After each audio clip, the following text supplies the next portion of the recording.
Hello friends. आज हम हिंदी गद्य अध्याय 5 पढ़ेंगे क्या लिखूं, जिसको पद्मलाल पुन्नालाल बख्शी जी लिखे हैं। तो क्या लिखूं यह इनका एक ललित निबंध है। इन्होंने अपने निबंध के माध्यम से यह बताया कि कोई भी लेखक निबंध हो या नाटक हो, जो भी हो, इतनी आसानी से कैसे लिख लेता है। अपने बारे में बताया कि मुझे तो बहुत कठिनाइयों का सामना करना पड़ता है और मुझे मतलब इनको बहुत सोचना पड़ता है, परिश्रम करना पड़ता है, तब जाके कहीं मैं एक निबंध लिख सकता हूँ।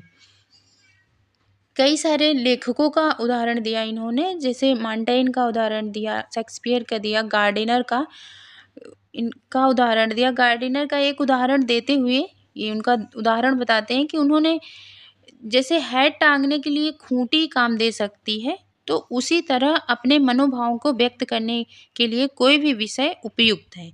एजी गार्डिनर के मुताबिक उस समय जब हम लिखते हैं, मन में कुछ ऐसी उमंग सी उठती है, हृदय में स्फूर्ति सी आती है, मस्तिष्क में कुछ ऐसा आवेग सा उत्पन्न होता है कि लेख लिखना ही पड़ता है। उस समय विषय की चिंता नहीं रहती। आज इनको निबंध लिखना था दो टॉपिक पे, एक समाज सुधारक पर और दूसरा दूर के ढोल सुहावने पर लिखना था। उन्होंने कहा, दूर के ढोल सुहावने अवश्य होते हैं, पर क्या वे इतने सुहावने होते हैं कि उन पर 5 पेज लिखे जा सके। उसी प्रकार समाज सुधार की चर्चा अनादिकाल से लेकर आज तक होती आ रही है और जिसके संबंध में बड़े बड़े विज्ञों में भी विरोध है, उसको मैं 5 पेज में कैसे लिख दूं। फिर लेखक के अमीर खुसरो की एक कहानी याद आई। लेखक ने कहा, अमीर खुसरो को प्रतिभा का उदाहरण दिया कि एक बार वे कुएं पे गए जहाँ उनको प्यास लगी थी, अमीर खुसरो को, तो वो कुएं पे गए जहाँ 4 औरतें पानी भर रही थीं।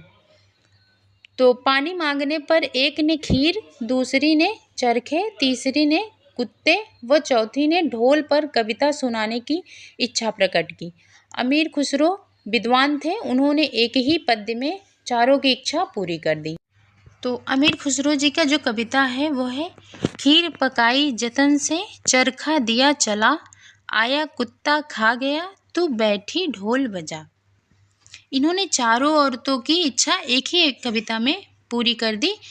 लेकिन लेखक कहते हैं पद्मलाल पुन्नालाल बख्शी जी की, मुझ में खुसरो की प्रतिभा तो नहीं है, पर उनकी इस पद्धति को स्वीकार करके मैं अपनी कठिनाइयाँ आधी कर सकता हूँ।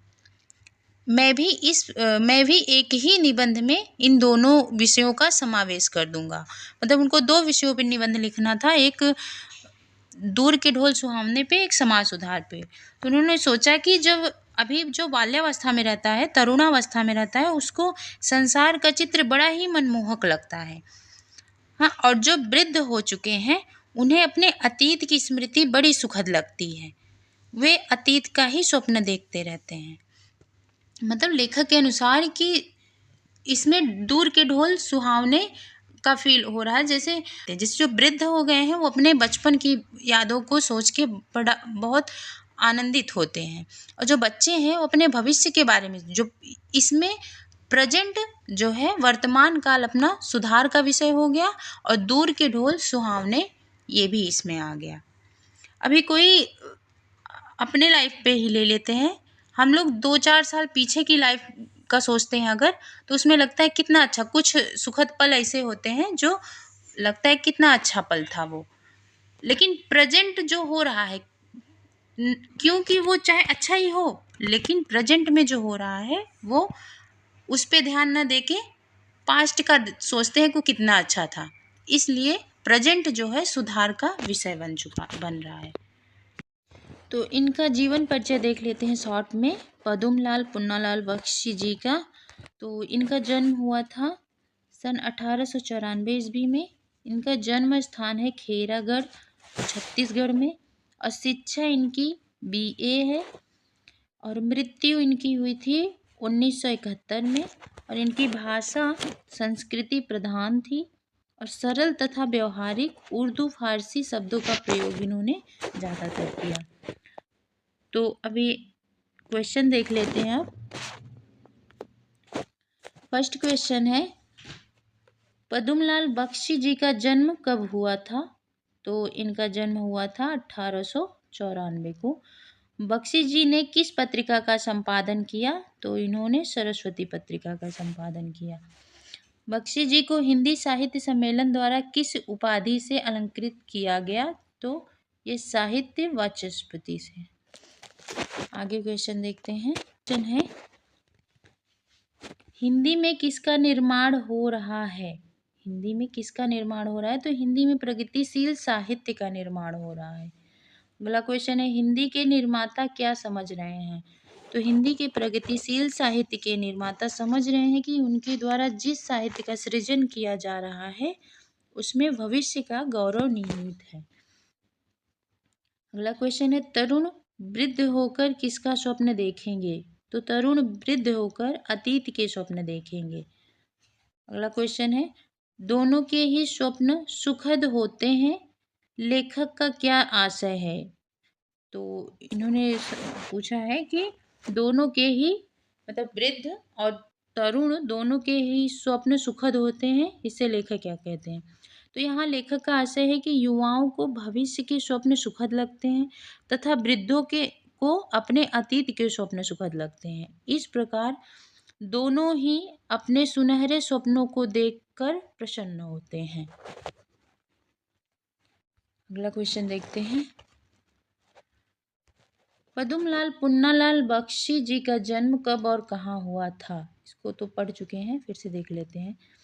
तो पद्मलाल पुन्नालाल बख्शी जी का जन्म 27 मई 1894 ईस्वी को खेरागढ़ छत्तीसगढ़ में हुआ था। पद्मलाल पुन्नालाल बख्शी किस युग के साहित्यकार थे? तो ये मतलब पद्मलाल पुन्नालाल बख्शी द्विवेदी युग के साहित्यकार थे। ये अगला क्वेश्चन है, बख्शी जी की प्रथम कहानी किस पत्रिका में प्रकाशित हुई, उसका नाम क्या था? तो बख्शी जी की प्रथम कहानी जबलपुर से निकलने वाली हितकारिणी पत्रिका से प्रकाशित हुई, उसका नाम तारिणी था। अगला क्वेश्चन है, बख्शी जी के पिता व पितामह का नाम बताएं। बख्शी जी के पिता का नाम उमराव बख्शी व पितामह का नाम पुन्नालाल बख्शी था। क्वेश्चन है, सरस्वती पत्रिका का संपादन बख्शी जी ने किस साहित्यकार के बाद किया? तो इसका उत्तर है, सरस्वती पत्रिका का संपादन बख्शी जी ने महावीर प्रसाद द्विवेदी के बाद किया था। अगला क्वेश्चन है, बख्शी जी के 2 काव्य संग्रहों का नाम बताओ। तो ये बख्शी जी के 2 काव्य संग्रह अश्रुदल व शतदल हैं। नेक्स्ट क्वेश्चन है, बख्शी जी ने किस प्रकार की रचनाएं की हैं? तो इन्होंने बख्शी जी ने मुख्य रूप से आलोचनात्मक व निबंधात्मक रचनाएं की।